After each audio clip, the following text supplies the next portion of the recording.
Thank you so much for that, Carol, and I really appreciate you inviting me to talk about this project and to sort of be part of launching your sort of really fascinating exhibit here on housing density. And of course, it's really appropriate topic because the tenement is directly implicated in the issues of housing density. Indeed, it was the perception, and indeed in many ways the reality, that the housing of the late 19th century lower Manhattan was too dense, and that the myriad social effects of overhousing could not be effectively handled by any of the architectural solutions that arose in this period. That was really a key part of the animating spirit behind much of the experimentation in housing that marked the housing culture of early 20th century New York. The sort of fascinating things that we see in the Skyscraper Museum's exhibition. And throughout that period, at least through the middle part of the 20th century, the tenement was the negative reference. It was what all of these experiments in social housing was trying to get away from. And so while the tenement of the late 19th century is, of course, familiar to us, is the very fabric of most New York neighborhoods, I argue in the book that we haven't fully come to terms with the significance of these buildings that are most familiar to us. That is the 5 to 7 story walk-up buildings that were built between the end of the Civil War and the first decade of the 20th century. Even if there continues to be ample interest in these buildings, that we haven't sort of fully recognized what they meant at the time that they were new. And there's a reason for this. And the reason for this is that there is a persistent narrative that goes back to the time that these buildings were new, that goes something like this. That housing conditions in places like the Lower East Side, the conditions for the new immigrant working class were terrible in the antebellum period. And that the existing housing stock quickly converted from federal-era row houses and a range of other commercial and industrial buildings deteriorated rapidly and horribly. And that these landscapes of economic disparity were some of the salient visual culture characteristics of the Gilded Age. This frontispiece from Matthew Hale Smith's Sunshine and Shadows in New York is reproduced over and over and over again to talk about the material disparities of the 19th century. And this story, as far as it goes, is undoubtedly true. And as the usual story goes, housing reformers, many of them prominent citizens inspired by the muckraking of Jacob Riis and others like him, with a genuine desire to ameliorate truly wretched conditions, intervened not only with new laws, but with model tenements like these, even if only a few such buildings were built before the early part of the 20th century. This story is also true, and it's very important. It leads to many of the social innovations that we see here today. Things like urban planning and public housing. These reformers laid the groundwork for the highly specialized, even technocratic culture of housing production and related fields of social science that marked much of the 20th century housing production. And it leads to, again, many of the interesting things that are on display here. And so none of what I should say for the rest of today should be taken to diminish the significance of the housing reform movement. However, this usual narrative leaves out one important factor, that there was a widespread culture of building improved tenements in places like the Lower East Side that was carried on almost exclusively by immigrant builders who built buildings that were almost exclusively designed by immigrant architects who were closely attuned to the desires and the aspirations of their immigrant working class tenants. And so much of the landscape, much of that antebellum slum landscape that Riis and others were most concerned about in books like How the Other Half Lived of the late 1880s, were rapidly being replaced at exactly the same time that he was interested in it by substantial new buildings like this. These buildings went up in spite of, indeed quite, as I'll show today, quite in opposition to the housing reform movement. And these were usually built by small-scale amateur builders, Italians, Germans, Eastern European Jews, who had a quite different idea of what the tenement meant than the mostly upper-class, mostly white Anglo-Saxon Protestant housing reformers of this period. Housing reform changes in complexion in the 20th century, but in the late 19th century, that is who is criticizing the working-class landscape of the Lower East Side in this period. And so for builders of buildings like these, their buildings were not philanthropy, but a vibrant and indeed highly profitable immigrant enterprise that was deeply engaged in the culture of a growing enclave. And part of what is significant about these buildings, the building on the left, sort of a signal example of what one of these immigrant-built buildings looks like, what is significant about them is they looked a lot different than what the elite housing reformers were promoting as model tenements. Indeed, the divergent appearance of these two buildings, in this divergent appearance, we can read many of the class and cultural conflicts that were at the heart of the Gilded Age city. The appearance of these buildings, especially buildings like this, matters because it tells us a lot about the varying ways the sponsors of these kind of buildings thought about their immigrant working class tenants. And so, of course, the most striking difference between these two buildings, and this is why the book is called The Decorated Tenement, is the treatment of the facade, this sort of this skin of classical terracotta ornamentation in high relief with the tall sheet metal cornice stamped with the name of the builder and the date, 1889, of course, what we would call an old law tenement. This is, most of what I'll be talking about today happens before the housing reform of 1901. This is old law construction, but this is ornamented here on the exterior to a level that was at least as high, if not higher, than a middle-class flat of the same period. And in an era that defined respectability through such public performances, these buildings were a profound achievement and sort of touched on the betterment that was made possible, the leveling forces of industrial production. And of course, the improvement represented by these buildings was more than skin deep.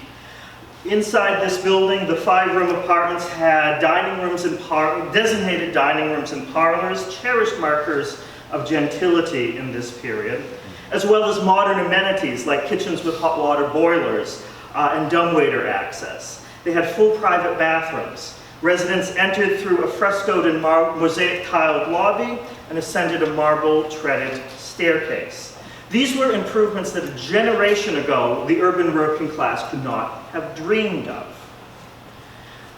But these sorts of buildings were really antithetical to the sort of reform that elite housing reformers were promoting. Because they were promoting a reform not just of housing standards, but of morality, of culture, and of taste. And throughout the literature of housing reform, to the extent that they talk about these buildings, that they are uniformly dismissive of them. Elgin Gould, the president of the City and Suburban Homes Company, says a model tenement, a tenement for the working class, should not be made too attractive. Grosvenor Atterbury, another prominent reform architect, flourishes are not wanted any more than they can be afforded.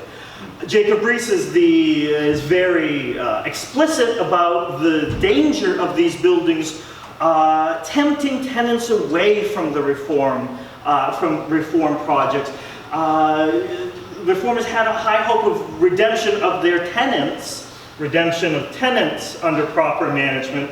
When a contractor ran up a row of skin tenements, the trope of the skin builder is what much of what I will be pushing against in this project here, whose buildings were shaky but fair to look at. And the result was to tempt away a lot of well-housed tenants. These buildings were antithetical to what the reformers thought they were doing. And Jacob Riis was blunt that building buildings like this was the devil's work.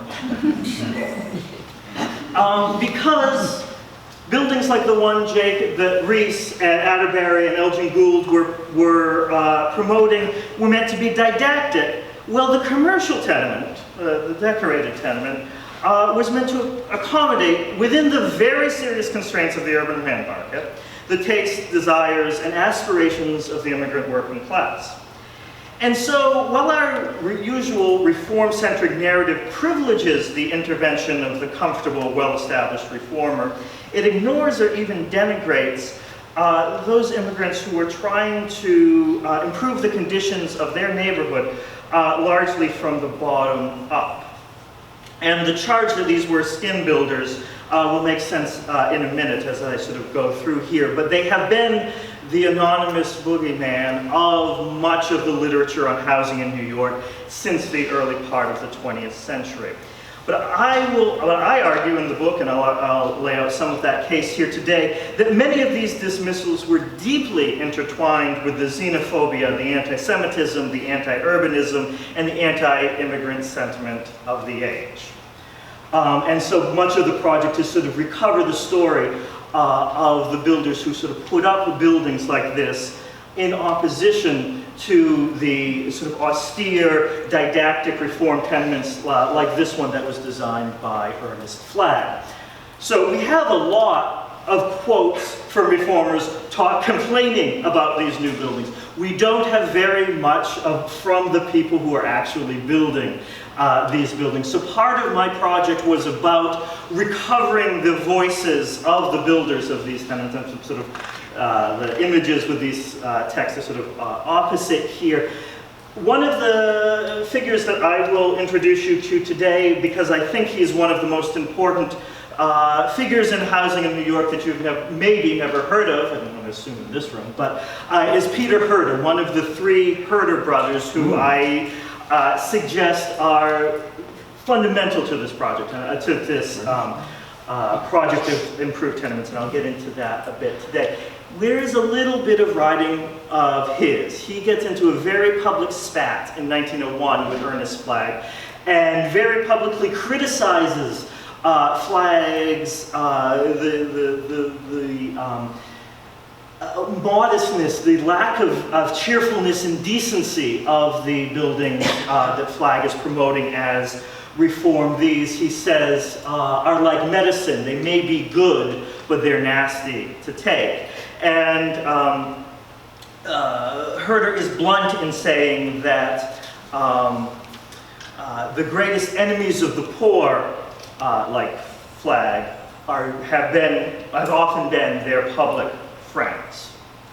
And so the project that I'm talking about today is based on the fact that many of the buildings built by Herder and based on these models still survive today. So instead of centering the writings of housing reformers, this project is based on sort of fieldwork on the extant, the 3,000 plus extant tenements that exist on the Lower East Side, using the newly digitized building permit records, housing inspection records, and other sources to allow for sort of a more neutral reading, sort of a reading across the grain that allows us to put the accounts of reformers in a broader context, and that doesn't rely solely on, that uses this material evidence instead of relying solely on this writing. But it's important to keep in mind that much of this pushback against the tenement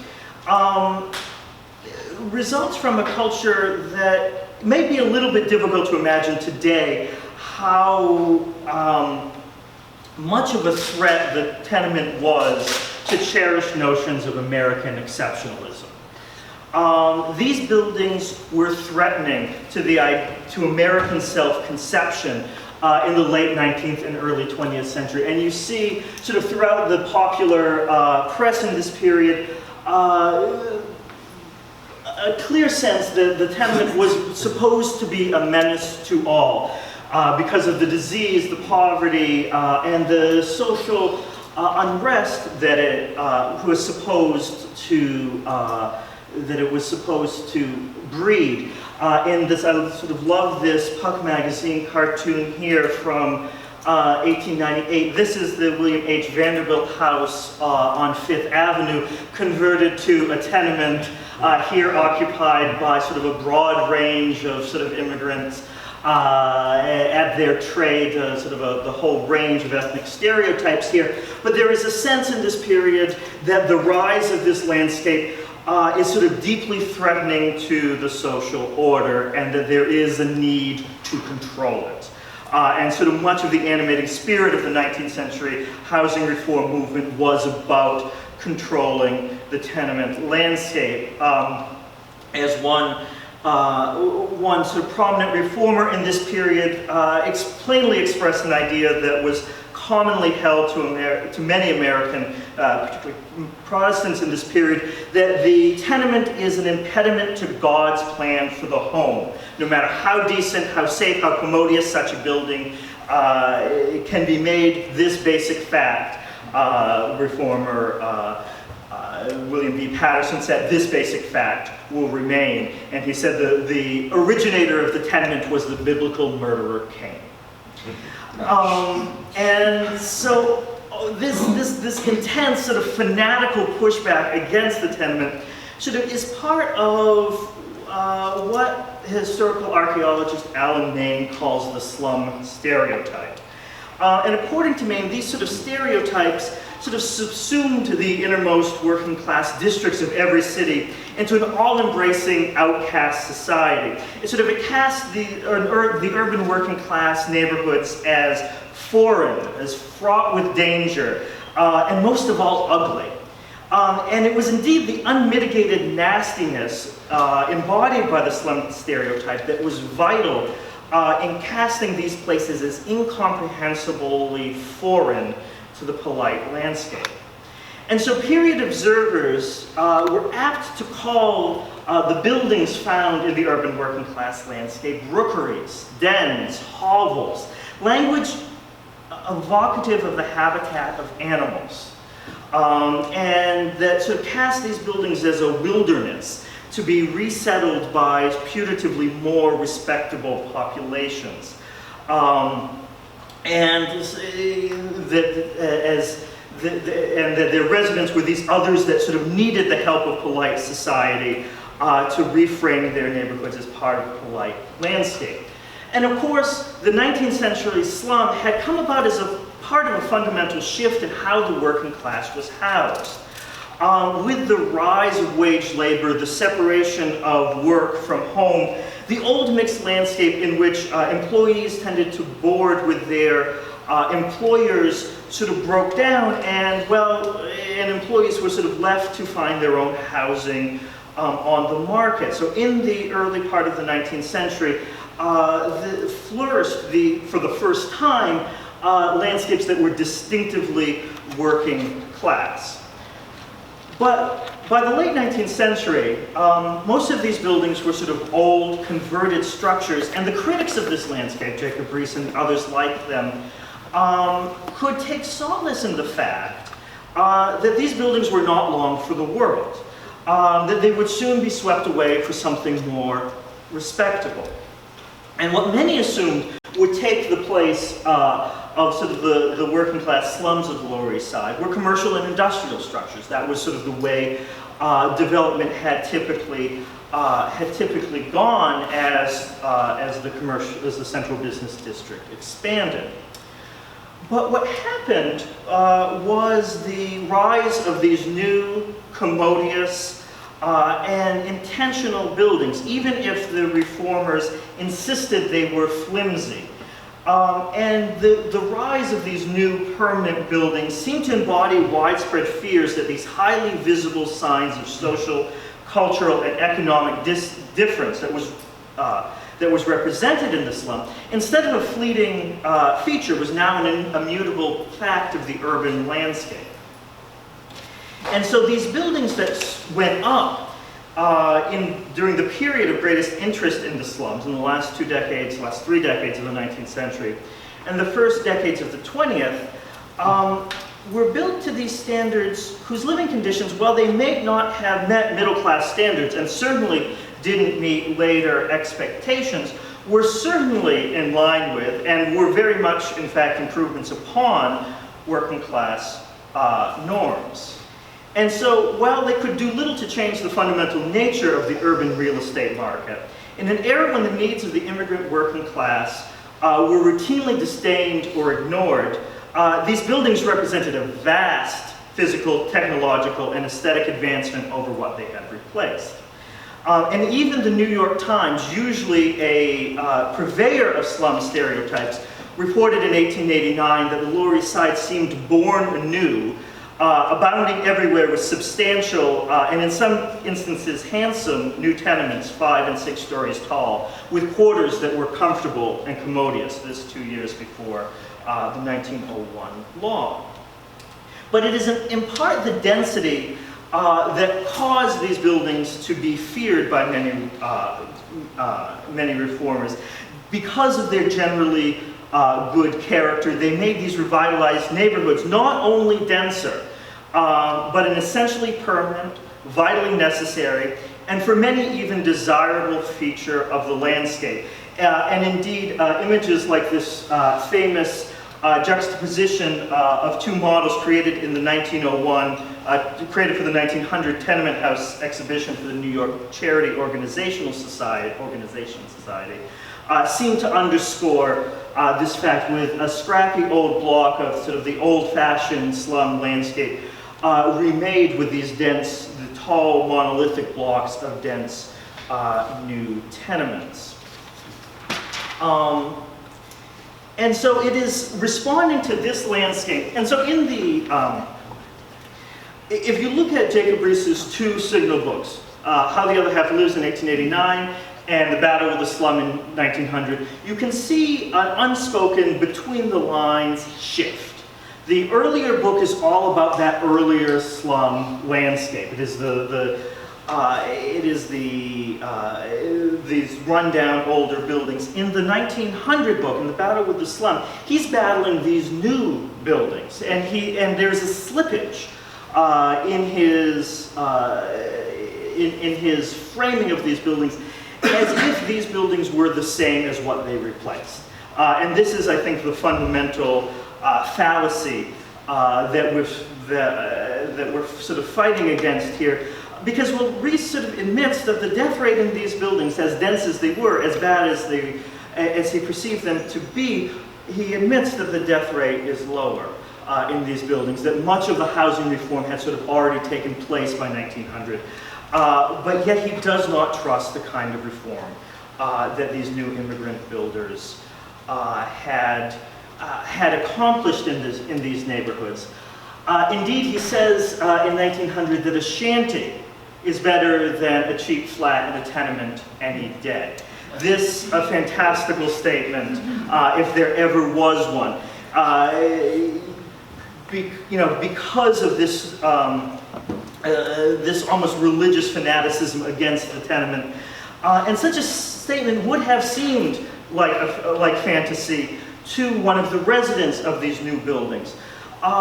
Because what was better about a shanty? Perhaps air and light, privacy for sure.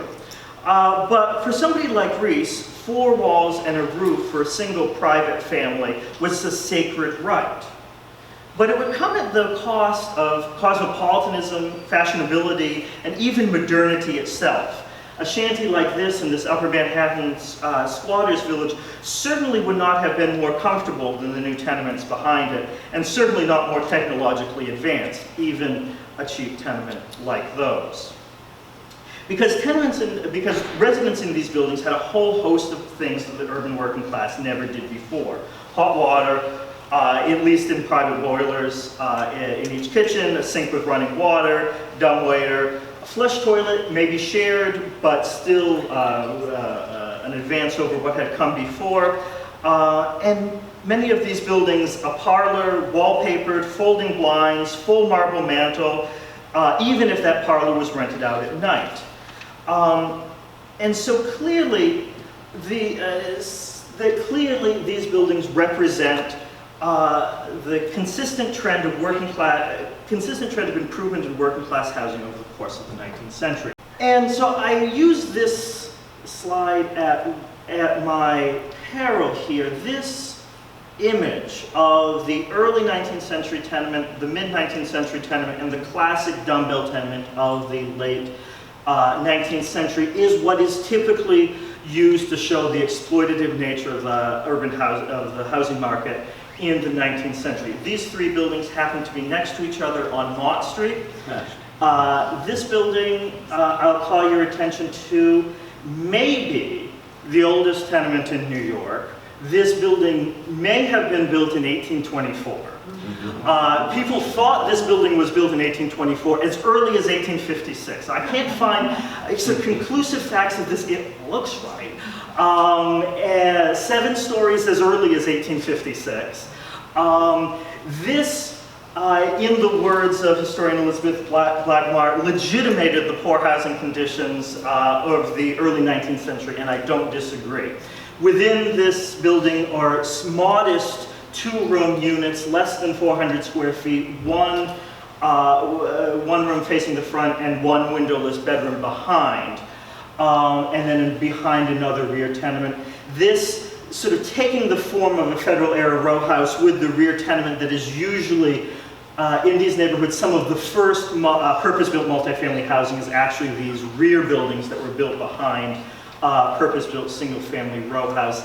This building, this type of building, the double-decker tenement, 2 units, sharing the width of a 25-foot lot. This, if not the earliest, builder Jacob Weeks sort of sets the basic spatial pattern that would define the New York tenement throughout the rest of the 19th century.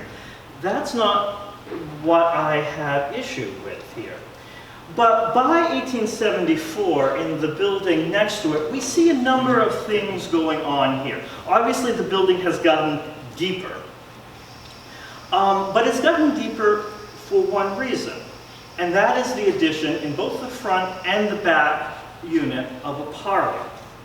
And so historian Tom Hubka has outlined a series of improvements that we see in working class housing. He doesn't talk about New York in much of his work, but sort of nationwide, he says in the early part of the 19th century, most of the working class, whether they're urban or rural, lived in 2-room units. And so Jacob Weeks' building here sort of represents the standard working class accommodations for most of the American working class in the early part of the 19th century. After about 1870, Hubka notes, there is an increasing separation within working class households between the workshop space of the kitchen, so these fundamental places of household production, with a need to an increasing interest in a space of gentility, to the extent that it can be afforded by working class household.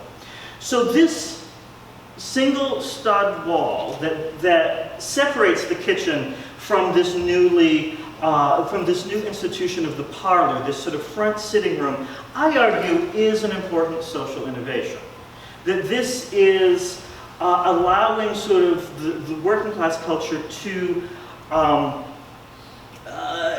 not ape, but to engage in many of the same practices of domesticity, practices of gentility that had been common in the middle and upper classes for generations by this point.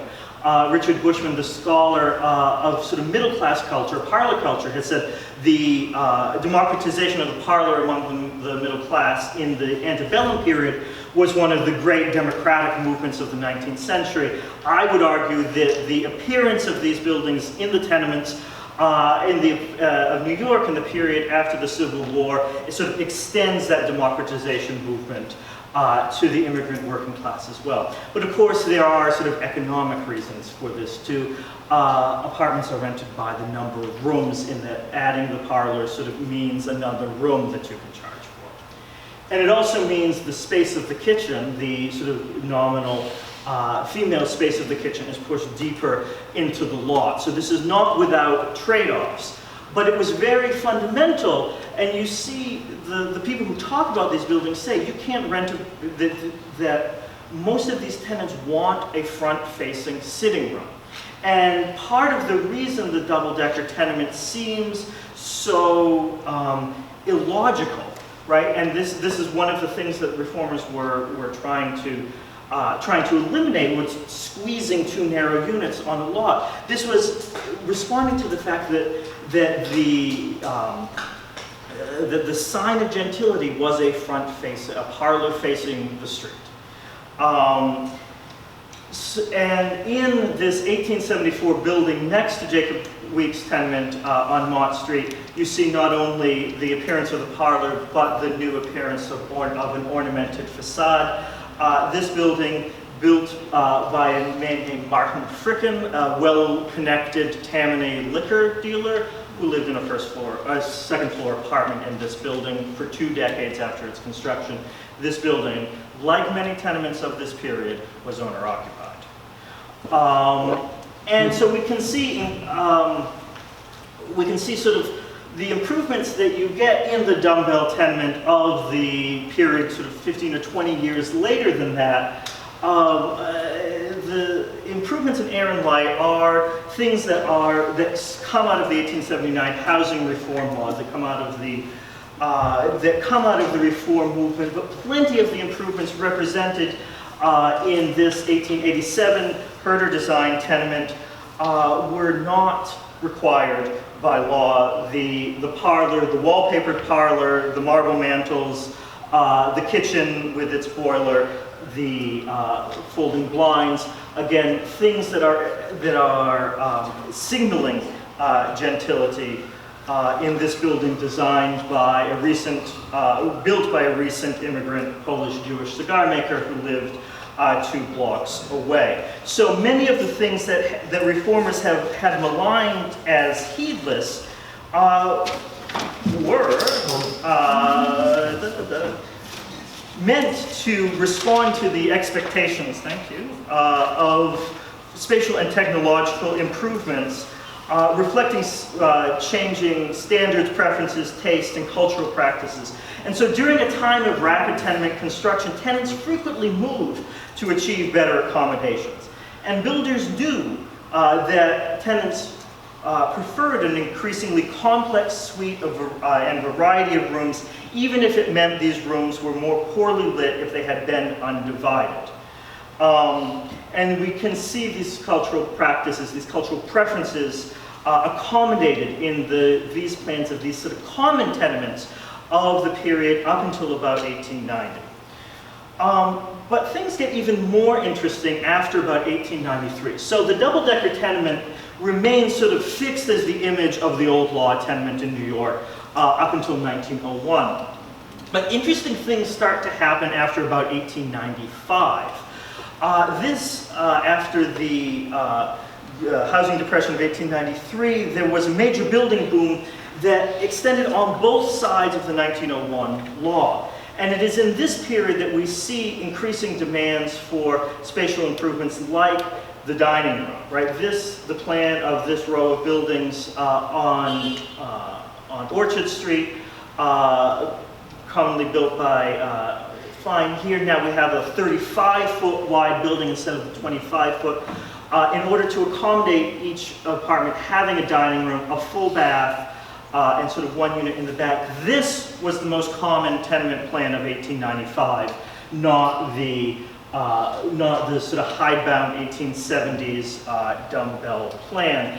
And in that period between 1895 and 1901, there is a sort of a widespread experimentation with sort of ways in which to accommodate these new spatial demands, these new spatial practices, in much the same way we had seen in the earlier immediate post-Civil War period, that's quite apart from reformers' demands for these buildings. These still have the same poor quality air and light that reformers were complaining about.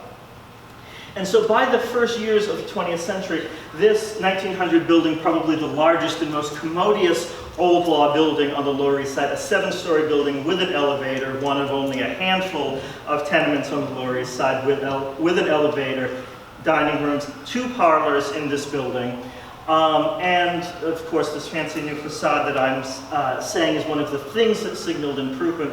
And you can see sort of a selling of this building sort of right from the exterior. This sort of wonderful picture we have published in 1901 where the developer is talking about the technological improvements. So it has steam heat, water supply, so hot water supply, electric lights, elevator, telephone service. Improvement in working class housing in this period is seen as technological and aesthetic improvements more than sort of the spatial demands that reformers were calling for. And even after the 1901 law, there's sort of a brief period in which there's about a year of doldrums, while builders sort of figure out how to accommodate these laws, the new laws. By 1902, there is the building boom that started as early as 1895, is continuing unabated and continues on the Lower East Side through about 1905. Here, a very typical decorated commercial tenement called called a model tenement. It's sort of taking the imprimatur of the 1901 law and using it for a building that, to my eye, looks a lot like the things that were being built in the 1890s. Larger courts, of course, and only one unit facing the street. This is the sort of thing that somebody like Peter Herder would have said 2 or 3 years earlier was unrentable. These builders prove that it was, but the selling features that the builder lists are things like the mantels, the cornices, the plastic cornices in it, the bronze mailboxes, the speaking tubes. It's aesthetic and technical improvements that are the way in which improvement in working class housing is measured. And I argue these improvements of appearance and accommodation reflect a shared standard between the immigrant builders and their immigrant tenants. The historian Elizabeth Cohen has talked about the extent to which the working class in this period relished complex, elaborate forms, things that were long-standing symbols of power and status, largely through pre-made, industrially made materials. These were things that were drawn in architecture through the erudite study of historical motifs, and these signaled sort of social capital and were sort of a primary marker of distinction. These are the things that the tenants in these buildings chose, and these were the sort of things that the builders of these buildings were choosing to do on the exterior. These are signs of sort of a shared culture of taste. So this shift begins to happen in the pre-Civil War period, but I really argue that it is the influence of the Herders, the best documented of these immigrant architects and later builders, that were the ones who sort of first took advantage of this sort of untapped demand for improved working class housing. So I'm showing you 3 images here by Henry Herder, the oldest of the brothers and the first to immigrate to New York, who in 1881 joins the office of Blankenstein and Herder and takes sort of the old sort of hidebound model and using forms that were drawn straight from his training in Berlin, it sort of decks out these tenements in sort of fantastical new modes. These facades with colossal pilasters supported on oversized grotesque columns, terracotta capitals, these robustly rendered female figures, and these corbels flanking the door. These were elements of evocative of German architectural training, particularly in their use, the way they divide the space into these complex facades. And this pattern was quickly emulated, and with the success of this new model, Herder would leave Blankenstein to form a partnership with Ernst Schneider, forming Schneider and Herder, who became the most prolific designers of tenements in the city. And it was and so I really argue that it was the Herders who recognized that the desire of the East Siders for better things was clearly shown by the erection of better tenement houses. This a building both designed and built by Peter Herder in 1901. It was the Herders that were pushing this model. And so if the Herders are known for anything, it is their 1886 design for the Eldridge Street Synagogue. This a building designed 2 years after their arrival in New York. And the fact that they are selected for this important commission, the largest Orthodox synagogue in the city at the time, a clear indication of the esteem to which their European training was held. Again, Peter Herder is 2 years out of Berlin at the point at which this building was designed. But for my purposes, it is particularly noteworthy that the connection to the Eldridge Street Synagogue puts the Herders in touch with a group of Russian Jewish businessmen, sort of the pioneers of a new culture on the Lower East Side.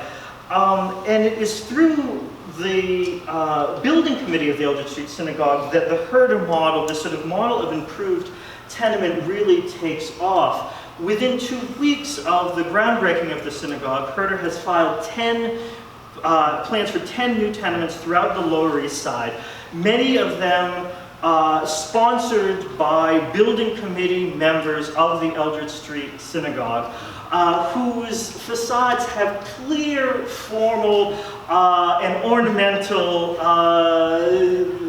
that speak in sort of clear, formal, and ornamental ways to the designs of the synagogue. This is sort of the reforming of the landscape of the Lower East Side to meet the aesthetic preferences and the cultural and housing demands of this new community here.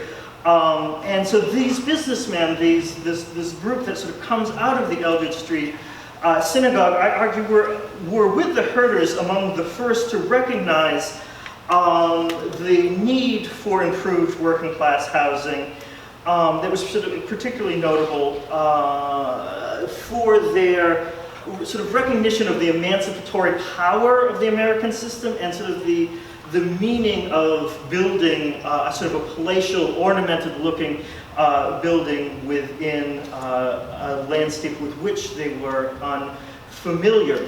And so it was the Herders and their clients on Eldridge Street who were also among the first to mass produce these sorts of buildings. This, one of hundreds of tenements designed by Schneider and Herder for the firm of Wheel and Meyer, one of the largest sort of housing producers in the city. This design is sort of the mass-produced version of the thing that they had been experimenting with a few years earlier in those tenements. And so it is noteworthy in this context that both the sponsors of these buildings and their architects were deeply familiar with the Central European apartment house. And in Central Europe, in this period, facades of buildings of all classes were richly decorated with stucco, plaster, cast stone ornament. So not only in rapidly expanding cities like Berlin, from which these examples were drawn, but in much smaller cities like Vilna in present-day Lithuania, where many New York tenement builders originated. This was the model of urban modernity. These buildings, roughly contemporary with the New York facades, shared not only the propensity to overload facades with mechanically reproduced ornament, but also employed many of the same idiosyncrasies, and some would say naivete, in rendering those forms, suggesting a common source of design, the precise nature of which requires further research. At the very least, it's clear that these immigrant builders and architects were employing familiar modes of gentility and urban decorum and a responsibility toward the streetscape, even if they were out of sync with the American mainstream expectation that viewed the tenement as something to be minimized, not elaborated. Fundamentally, then, these elaborated tenements embodied lessons learned in continental Europe and adapted to the American streetscape. And it is clear that these buildings stood outside the mainstream approach, not even of reformers, but of the elite real estate investment community itself. Part of the reason these developers had this opportunity was well-established elite American families were loath to invest in working class housing unless it was framed as a philanthropic endeavor. There were a few revelatory examples of large estates, however, building speculatively built working class housing, and this is perhaps the most revelatory example. I knew I was going to do that. That turns this off.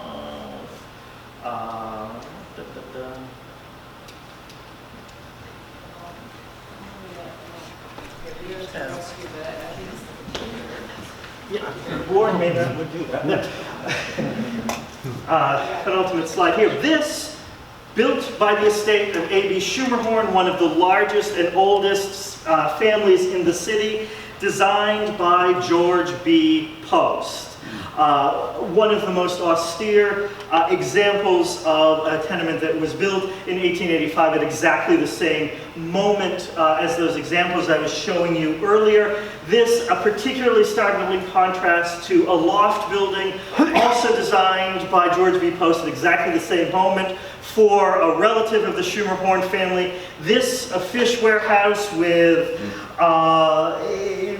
modest but sort of very nice ornamentation, sort of fit for the respectable firms that occupied it. None of that was seen appropriate for the building housing working class tenements, fit for its purpose of providing minimal shelter and making money.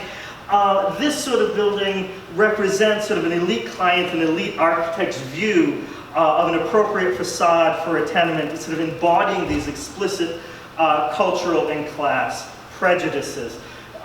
This was not only something the reformers were doing, this was something that was sort of mainstream in the real estate investment community to the extent that they were sort of building tenements in this period. So the buildings that I'm talking about, these decorated tenements, were weird in the moment that they were built. I would argue much of it has to do with this man. This is a building and a sort of a cartoon representing the work of Charles A. Budensyk. Budensyk was a German immigrant builder who worked not mostly on the Lower East Side. I'll show you sort of one of his buildings there, but mostly uptown in Hell's Kitchen and the Upper West Side. In 1885, before 1885, tenements were said to spring up like mushrooms under his magic touch. He built, according to one account, 1,500 of these brownstone-fronted tenements, which were later said to be showy and pretentious. The reason I'm talking about Budensyk is in 1885, due to a poor mortar mixture, one of his projects, one of the tenements under construction on West 61st Street collapses. 7 others that he was building next to it fall in domino-like fashion. Miraculously, only one person was killed in it, but the case caused a sensation. This caused near daily coverage in the New York papers, and the way in which working class housing was built was sort of put on trial with Charles Budensyk. And Budensyk was subject to sort of the most vile ethnic stereotypes, said to wear cheap and ill-fitting clothes and speak in an unintelligible German accent, and certainly ample examples of endemic corruption were also noted. I'm showing you this Lower East Side building designed by Henry J. Dudley. Dudley was, in 1881, when this building was built, Budensyk's in-house architect. 4 years later, on the Uptown project, Dudley was, by that point, employed as a city building inspector, inspecting his former employer's buildings, said to have taken bribes to overlook shoddy workmanship. Budensyk's current architect at that point was nowhere to be found, despite a subpoena. The whole thing cast a shadow over the building, especially the immigrant building culture of the moment. As one paper put it, the name of Budensyk it became synonymous with greed and tottering walls, and that the name of Boudinstein shall be remembered among New York builders for generations to come. It was the touchstone in extending the slum stereotype to this new landscape of the decorated tenement. It allowed reformers like Rees to cast the structure themselves of these buildings as a dangerous weapon in the hands of murderous builders who took pleasure in endangering. These are actual quotes. Who took pleasure in endangering the life of their tenants, and this is how they get called skin builders, with their flimsy Boudinstein structures that were sort of no better than what they replaced. And while deadly construction accidents were common throughout all sorts of construction in this period, these incidents were the site of a special sort of moral indignation, the thing that a touchstone for this public distaste toward multifamily housing, and that seemed to reinforce the worst ethnic and class prejudices that many thought about these builders. And so while these incidents happened here in 1903, one of these new law tenements, this building is actually repaired and is still standing, collapses due to a storm washing out a footing, but is held up as sort of signal examples of the greed and self-interest of these builders. But I would argue that the builders like Benjamin Rubenstein, like Harris Fine, who sort of redefine working class housing on the Lower East Side, after about 1905, after the opening of the subway, many of the same builders and many of the same architects sort of move away from these dense downtown neighborhoods to peripheral neighborhoods like East Harlem, Washington Heights, the South Bronx, Yorkville, where they came to carry on very similar building operations as they did in the 19th century on much larger scale. And so while the movement of these builders away from sort of the old downtown neighborhoods led to a decreased interest in improvement there. And so by 1905, in Lower Manhattan, sort of this building culture is done, right? And in this way, much of this improvement sort of gets lost to history, right? As these builders sort of move to these new neighborhoods where planning was easier. Larger lots allowed for the type of buildings that were probably the aspiration in these downtown neighborhoods decades earlier. The supposedly flimsy character of the new buildings meant that reformers could declare that the tenement was not long for the world.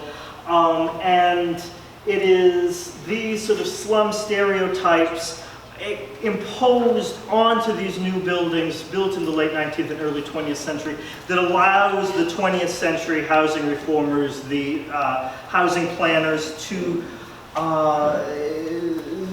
cast these neighborhoods as little improved by 1950, by the sort of the post-war era, as little improved as when Jacob Riis had visited the areas a generation earlier.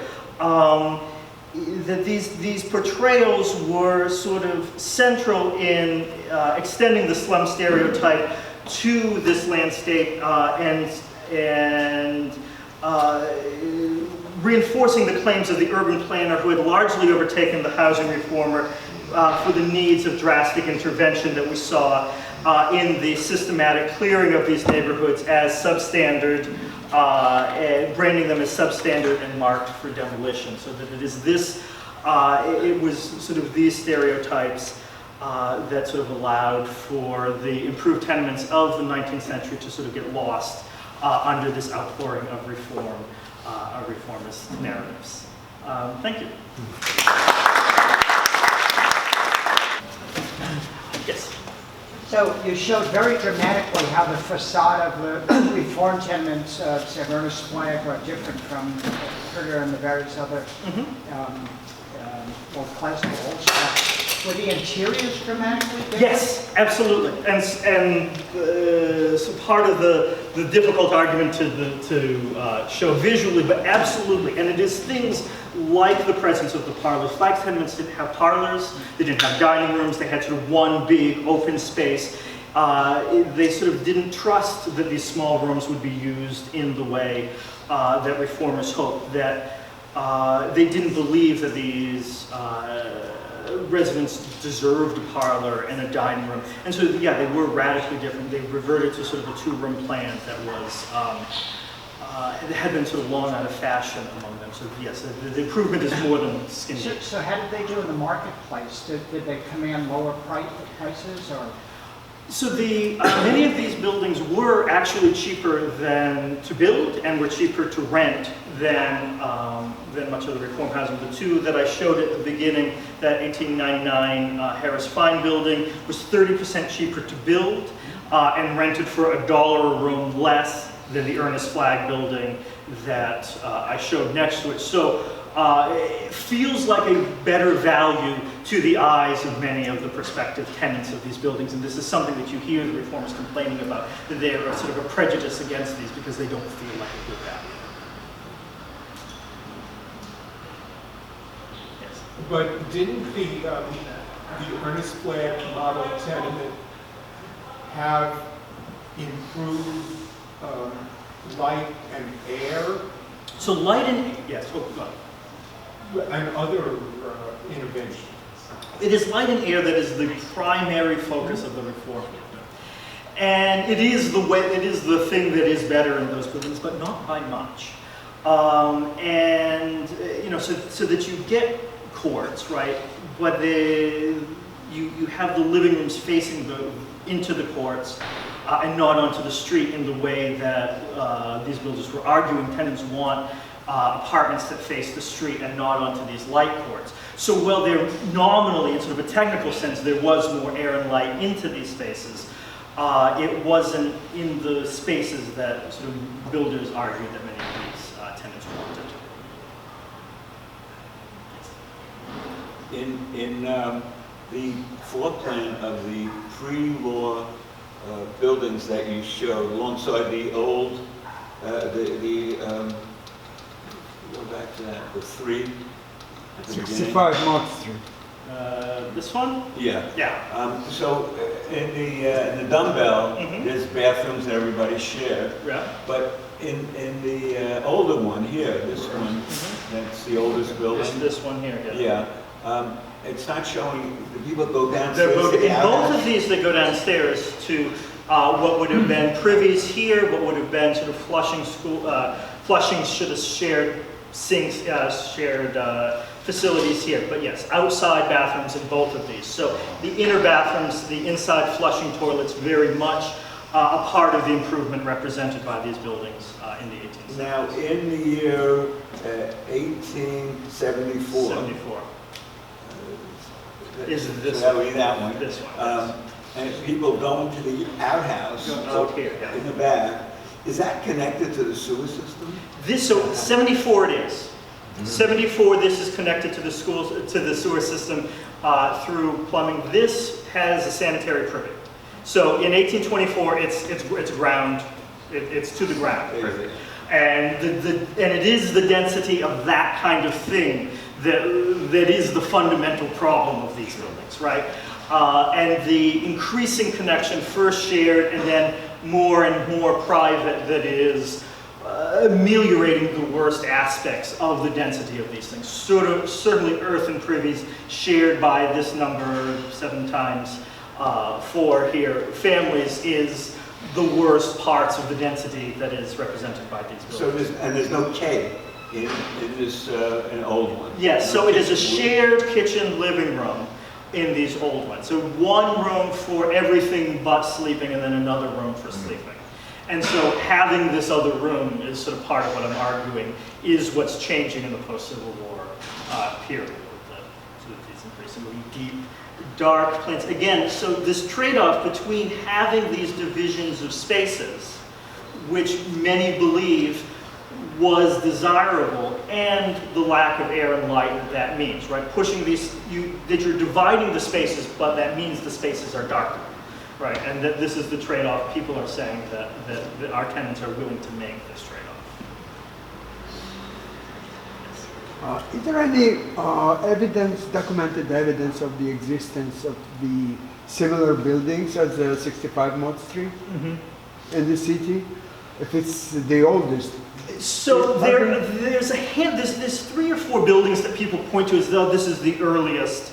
This is the only one that happens to survive. And this is the earliest of the ones they say are earliest. There's another building on Cherry Street of the 1830s that people say was the earlier first tenement. Weeks builds 3 or 4 of these buildings in the 30s and 40s on Mott Street. So this was not, if this was unique when it was built, and I haven't documented, I can't say that for certain, but if this was unique as people say it was when it was built, it wasn't unique for very long. And so this is a model that is quickly emulated by people like this. And it is Weeks who owns this building until the 20th century, and builds quite a few of these. I really looked at this building a while ago, and how did you know that it was built as 7 stories? Well, so in 1856, Samuel Weeks testifies in one of the first legislative hearings on the housing conditions in Lower Manhattan. And he talks about this building, and he talks about having built this building 32, whatever the math is. He talks about having built this building in 1824. That's the only piece of evidence, right? So he says that, and then people after that say 7-story building, 1824, Mott Street. There is a guide to the buildings built in 1824, one of these sort of directories. There's no 7-story building that goes up there. It's not 24, but it's early. By the first year that the tax records count the number of stories, it's about 1850, it's in the mid-50s, this building is 7 stories. So as early as we can document it, in the 1850s, it's a 7-story building. Whether it's 24 sometime in the 30s, whether this is a vertical extension, I haven't been able to document. I think you'd have to do sort of building level archaeology to sort of understand that question. The documentary evidence is spotty, but people are saying in the 19th century that was what was happening here. So you're using the word builder probably more frequently than any to describe the entrepreneurs who are constructing the building.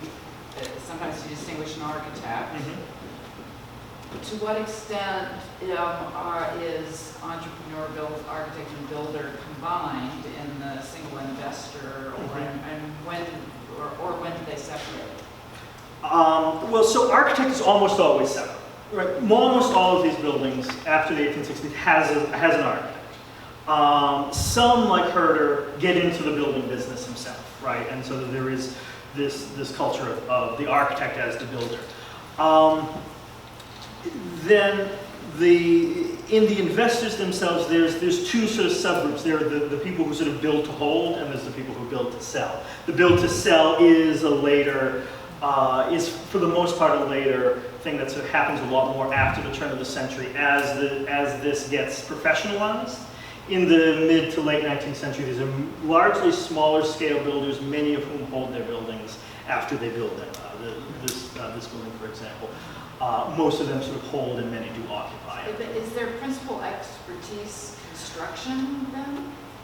No, so the expertise seems to come from the architect, right? And this is something that comes up in the Bodenseite. These are amateurs, mostly. These are people who have business in another field, right? They're butchers, they're clothing, they're tailors, they're things like this. And so the architect are the ones who are the expertise, and the building operators, so the loan operators, seem to be sort of the linchpins of where the building expertise is. And it's these sort of start as amateur builders and sort of become sort of these growing businesses. So the initial investor entrepreneur managed to make enough money making cigars or something, Yes. and then hires someone. Hires a builder, and there is this mortgage holder, this building operator who holds the loan, who sort of makes this possible. These are many of the people that are associated with Eldridge Street, Sandra Jamalowski, these immigrant banks that sort of grow up to finance many of these projects. And how early does that happen? As early as the mid-1880s. And before that? Before that, it's a little bit unclear. The financing on it is a little bit unclear. But it's really, so this culture that I sort of talk about the most, it's the things that come out of sort of Jamalowski's bank. So if you had to enumerate the kind of specialties within creating a tenement, there's an investor and there's the entrepreneur.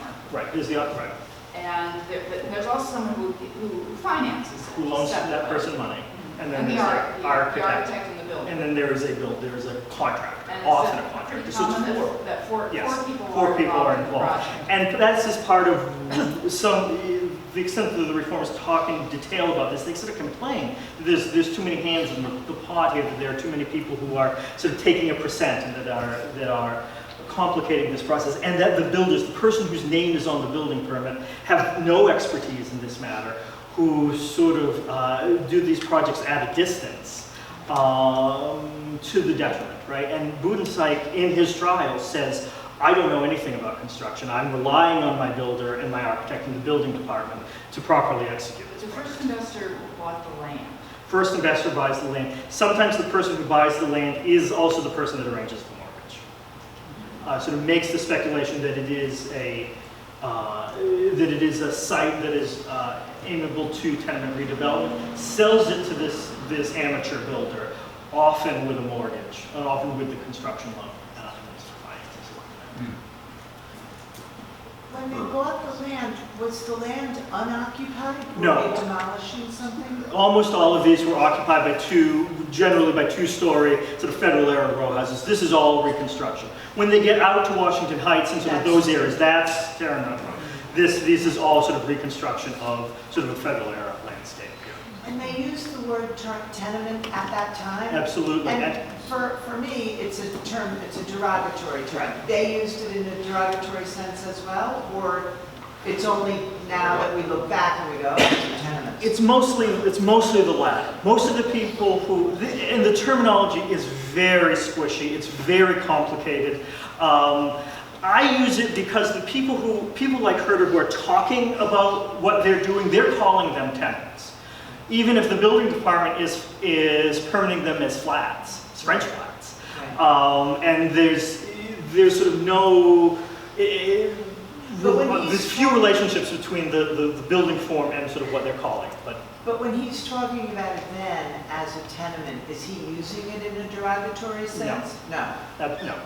And that's sort of part of the argument that they're not thinking of the tenement as something that is derogatory. Right. It's a part of urban life, it's sort of part of the urban landscape. And is the word for the units apartment or not? Well, so no. Apartment, not really. Apartment tends to be sort of a middle class or better thing. And Herder says, I'll call a tenement anything under $5 a room, and anything more than $5 a room is an apartment. But then he goes, or is an apartment house, and then he goes on to call the units within a tenement apartments. And so in sort of the reviews on the book, this is editing the book, this is something we sort of dealt with a lot. That, units is anachronistic. Calling it an apartment is also kind of anachronistic. Most of them would call them flats or rooms. Is sort of the period terms for the division of space within these. You mentioned 25 feet once or twice as a common denominator for the width. 35 you mentioned as well. 25, was that the original, the plot plan for the Federalist houses and all that was always 25 feet? With 25 feet, and this is sort of the problem of these buildings, is that they're using this land subdivision that sort of comes out of the early 19th century, is intended for single-family attached houses, and trying to get two or four families on that sort of ground plan that was initially meant for a single family sharing sort of multiple floors, and that is part of the problem. That is part of why the reformers are trying to essentially outlaw the 25-foot tenement, and it's why the 25-foot tenement even becomes untenable other than Yeah, but the 25 feet still maintains itself all the way up here. Absolutely. Absolutely. Tribeca is an example. Yeah, absolutely, and it is sort of the unit of land. And these small builders, these small entrepreneurs, the 25-foot unit is what allows that to happen, right? It's buying a single lot sort of allows it this modular level of development that sort of the wider building sort of requiring more capital wasn't, at least initially, wasn't feasible in this system. You said the law changed in 1903, 1905? What was that? 1901. So the signal sort of housing reform is the 1901 law that sort of, that's the difference, the common difference between the old law tenement and the new law tenement is 1901, outlaws the dumbbell, sort of requires larger courts, and requires private toilets as opposed to shared toilets. Those are the, sort of the two major things, the two major characteristics of that. And sort of goes a long way to discouraging the development on 25-foot lots. It doesn't outright prohibit it, but the thrust of the law was to discourage 25-foot tenements. The cornices on the 1874 and the 1887, are they pressed tin? Galvanized iron, but yeah, it was pressed metal. And so much of this is it's galvanized metal, it's terracotta, it's sort of industrially produced architectural material stock, selected from catalog. And in the book I sort of go through sort of how are these buildings designed, how are they selecting this material, but it is sort of industrially made. Most of it is sort of industrially made sort of stock material. Bad corners, is the purpose to protect people underneath, that's it? Well, no, the purpose is to protect the masonry, actually. So it's before you could sort of effectively seal the parapet of it with sort of modern materials, having an overhanging cornice is really what protects the masonry sort of below it. So it's mostly, it's a technological or it's a technical requirement that sort of gets elaborated.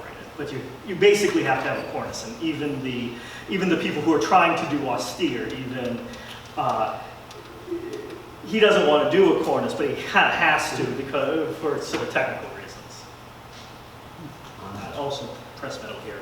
The reformers particularly hate this stock architectural material. That's the lie. That's why they're calling these buildings dishonest, because it's not car stones, it's cast terracotta, it's industrially made. You don't have to answer this question, but it does bring up the question, why were these primitive people able to build affordable housing and we can't? Well, I mean, the easy answer is that's above my pay grade. But there was a culture of being able to do it. The laws were lax. The land was still expensive, but it was cheaper, right? And there was will to it. There was a little bit, maybe the optimistic answer was that there was a bit of communal concern among these people. There was a community, these builders were part of the community, and that there was a need that was untapped, and that it was a little bit more wider open. The other answers are But they were able to make a profit in these buildings, and you were unable to do that. Yes, a profit that many reformers complained about. They complained that these buildings were too profitable. And that is part of the pushback against it, that sometimes these buildings made 50, 100% returns, and that the advocates of affordable housing thought that was unconscionable, but it's what gave the impetus for these buildings going up en masse. Bothering you, one more thing. I noticed growing up here believing that the Astors built all these tenement houses. I don't know where that came from, but... The Astors sort of owned a lot of land. Yeah. And the Astors got into housing in the 20th century. Many of these old families, if they owned housing at all, it was through a sublease. They didn't want anything to do with it. These families do not, very few of these families take an active role in housing development. That's part of what allows these immigrant entrepreneurs the space to do it, right? There's the disdain, this is the Anglo-American disdain. I like that this is kind of a timeless narrative because you just keep carrying it through decade to decade and it's the same story. So one of the things that was happening just because I'm more familiar with it, in the 50s and 60s, is a lot of the urban renewal was creating more expensive housing. So people were, when they would ask tenants, oh, isn't this wonderful what you've got? And it's like, well, I used to have a place I could afford. When these were built, did the tenants then also have to incur a higher cost of living? And how did they cope with that? And what did they take on tenants, or what did they do to offset that? Yeah. So these were sort of built at the average, sort of the high average per room cost in the neighborhood, right? So that they're not that much more expensive than the tumble down units they replaced, right? So the benefit to the builders is more of it, so there's more rentable space. But it's not replacing the very low end of the market, right? So it's replacing the high end of the low end. And part of the reason they wanted multiple spaces, multiple small spaces, was so that they could take in boarders, was so that they could take in housework, right? That these subdivided spaces are flexible. And so it's sort of the old story of doubling up and tripling up, and things that increase the housing density, right? So did density increase because of that? Very much so. So these buildings are far denser than what they replaced. This replaces maybe a 2 or 3 story building that maybe had 5 or 10 units in it versus sort of a 20 or 30 units. So there's this is very much a densification of this landscape and a rationalization. And I hope in that case it means that you're coming to every one of the lectures in this series on housing density, of which this is the kind of twofer author's talk that also launches this kind of idea series that accompanies the exhibition that I hope you'll have time to look at after the talk.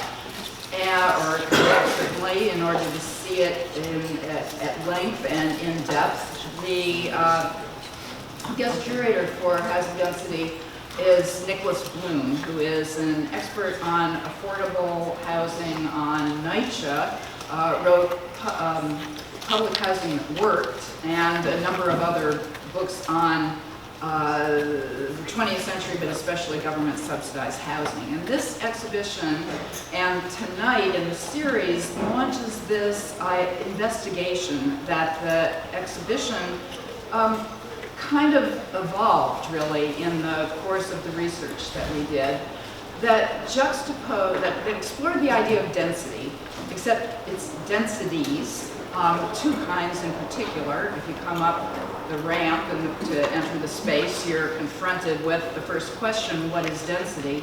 And looks at population density, which is especially what we're exploring tonight, and the idea of tenements and reforms and the reform movement that led to the phase of public housing that actually implemented and then had a legacy of low density in New York.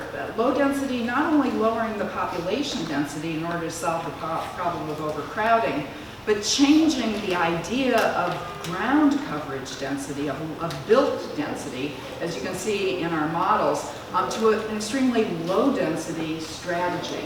And that's what we want to explore over the course of these lectures. So in order to be able to present new research in Zachary Violette's book, The Decorated Tenement, which he'll do tonight, and I'll get out of the way quickly because this subject among architectural historians and New York historians has a lot of buzz, and people who saw Zach's or saw and heard Zach's talk at the Society of Architectural Historians said, oh, what a terrific talk, such a fascinating book.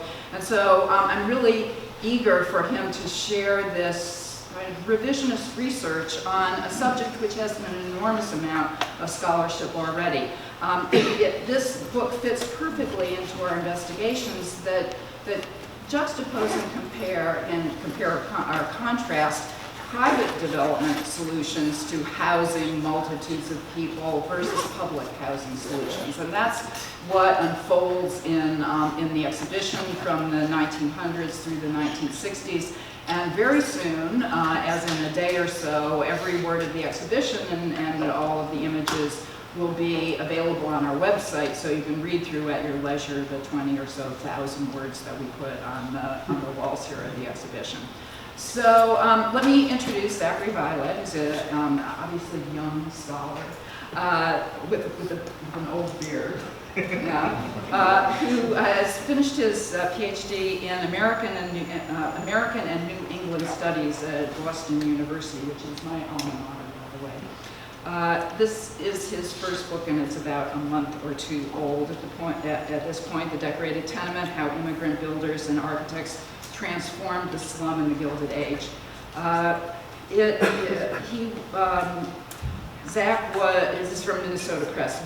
Zach was awarded a scholarship, a fellowship from SAH, the Alan Brooks Traveling Fellowship, for travel in Central Europe, where he was investigating some of the precedents for entrepreneur-built housing in cities of Central Europe in order to think about its influence on New York, but also begin to explore what is going to be his second book in the study on the inner suburb apartment house in the early 20th century. And that is a good segue to remind you that on Thursday, this Thursday, we're going to pick up that topic in a kind of twofold look at housing from about 1900 through the 1920s, and an exploration of what we call up and out. So Richard Pluntz will explore, from Richard Pluntz, Columbia University professor who wrote The History of Housing in New York, that kind of classic book. And James Sand will talk about the 6-story outer borough garden apartment. And we will look at, like this column, Fred French and Tudor City in particular, and the Fred French high-rise apartment solution that seemed like a possible strategy to reinvent New York, save but for the Great Depression, which brought his plans, large-scale plans, to an end. In the meantime, we get out of the way, and here's Zach Violette.